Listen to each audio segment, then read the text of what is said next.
welcome back to the Craft Castle. My name is Ashley. Do you know the coolest thing about owning a laser? It's that we can engrave things like a leather journal or even round objects like a tumbler. If you wanted to get super crazy, you could even go real small and engrave jewelry blanks like my necklace. I actually did this in a previous video. The other thing that I love is that we can create really cool items like these acrylic plant stakes or even something like this. That's a slotted sign. How cool. And I was also able to create a rubber stamp. Look at how freaking cool this is. And it actually works. Which then brings me to my next question that I always get. Can a laser cutter engrave and cut leather or fabric? Well, today I'm so excited because I'm going to test out if my Xtool P2 can in fact cut and engrave leather. I have a piece of leather I got from Glowforge and I'm going to put it in my Xtool and see whether or not it can cut and engrave. Are you ready to get started? Let's go.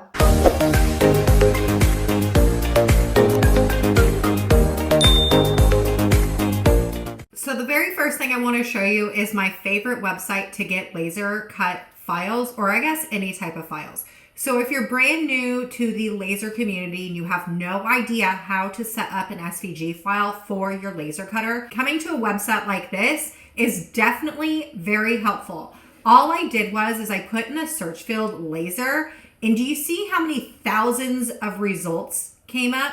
There are so many options of files that you can download and use with your membership. Honestly, if you never want to learn how to build your own file, this is a great tool to have. In the description of this video, I will link this specific file that I'm going to be using in Xtool today, but I also will link a couple other websites that I like to use for digital downloads. All you want to do is just press the download button. And then you want to open up Xtool's Creative Space. And then what you want to do is find that SVG file that we downloaded.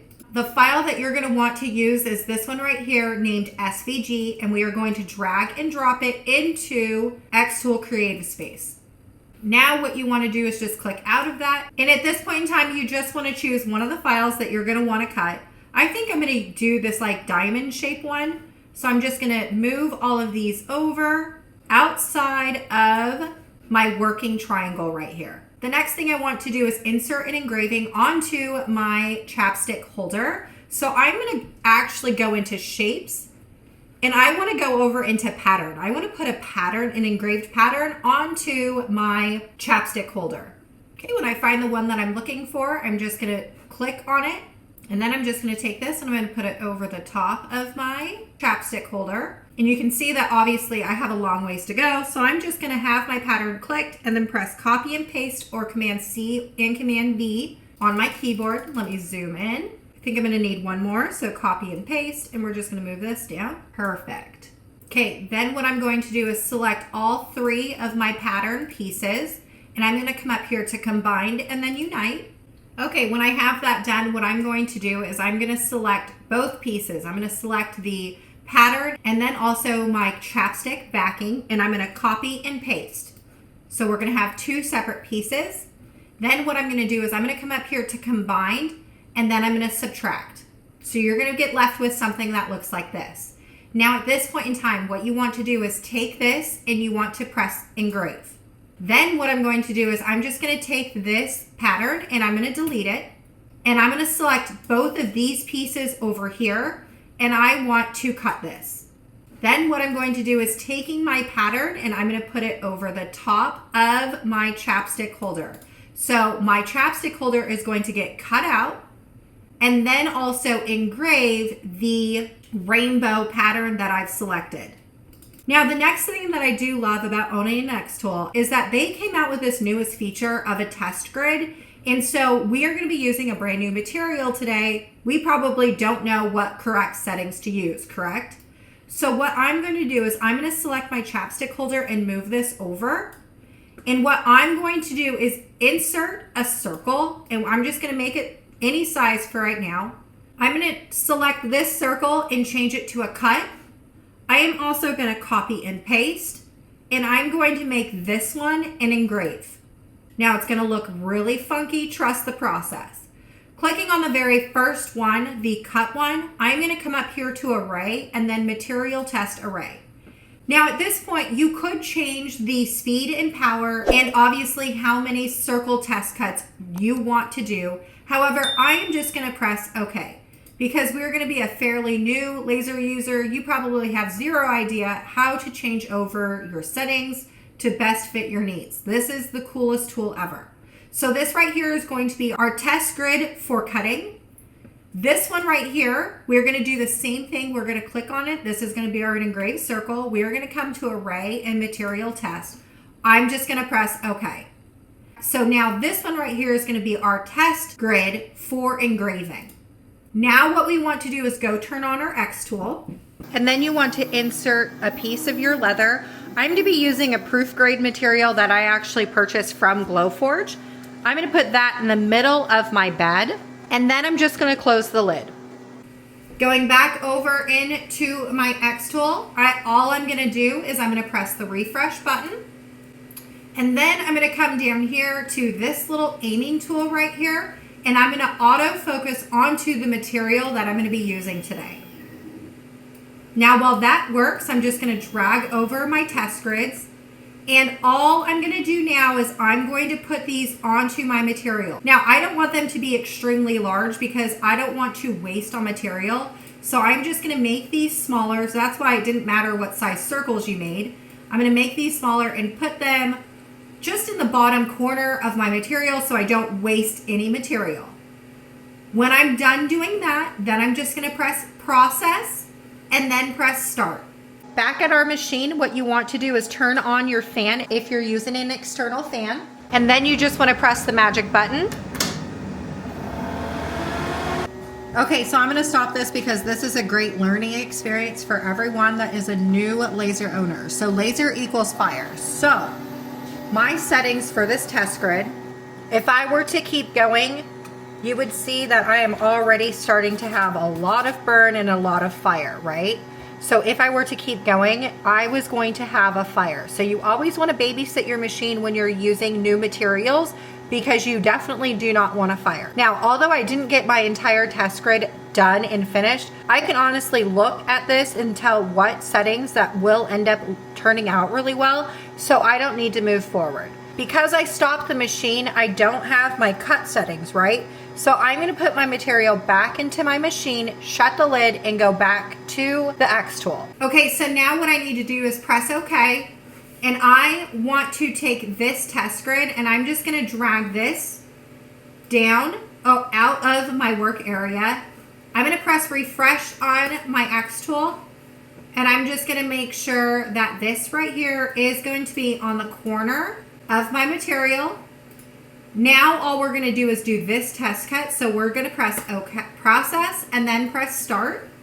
Going back to the machine, you want to make sure and babysit this just like we did with the Engrave. Then we want to press the magic button, and we are going to babysit it. Looks like we got some decent cut settings there. So when I lift this up, you're going to see that we have some really good cut settings, and then we have some really bad ones. So all three of these pieces right here are not fully cut, so those aren't going to work. I should probably use the 33 power and 10 speed for this leather that I'm using. And all I want to do is I'm just going to peel off this masking tape over just this corner. The masking tape plays a crucial role in your leather, so you don't get any charring anywhere else. So you definitely don't want to peel a masking tape off of the entire thing until you're done cutting it. But this is what the results are going to look like when we engrave it. Okay, so for me, the settings that I'm going to use off my test grid is going to be 33 power and 10 speed for cut. And it looks like I am going to do the top middle row for my engrave. So what I'm going to do is I'm going to put this back into my bed, and then I'm going to shut the lid. Now what you want to do is press OK on your Xtool, and I'm going to move this out of the way. We are going to refresh the bed image, and then I always want to do an autofocus onto the material that we're using. Now what I'm going to do is drag over my lip balm keychain. So we're going to drag this over, and I'm going to put it towards the end over to the left just so it conserves on space. Okay, remember our cut setting. So we need to select our cut settings. Our cut setting that I have determined for my material is going to be 10 speed, 33 power. So my power is going to be 33 and my speed is going to be 10.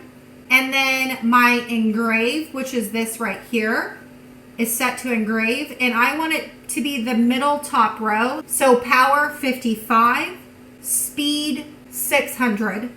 I'm going to put this back onto my lip balm holder. Okay, when all that's done, all you need to do at this point is press process and press start. And then at your Xtool, you just want to press that magic button.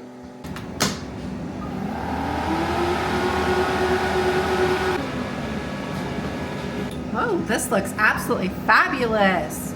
Okay, so this is going to look absolutely nasty, right? But that's the beauty of having the masking tape on our material when we cut and engrave this, is I am going to take off the masking tape now, and it's going to reveal the prettiest engraving on this leather ever. Now, if you did not have masking tape on your leather or any type of material, this weird charring that you see and the nastiness, that would be burned into your material, leaving a really ugly finished product. So I love putting masking tape on my material, or even just purchasing the material with masking tape already on it, so we don't have nasty finished products when we're done doing all the cuts and engraves. Okay, so I'm just going to give it a good brush off, making sure that we get all the nasty excess off of it. Looks so freaking good.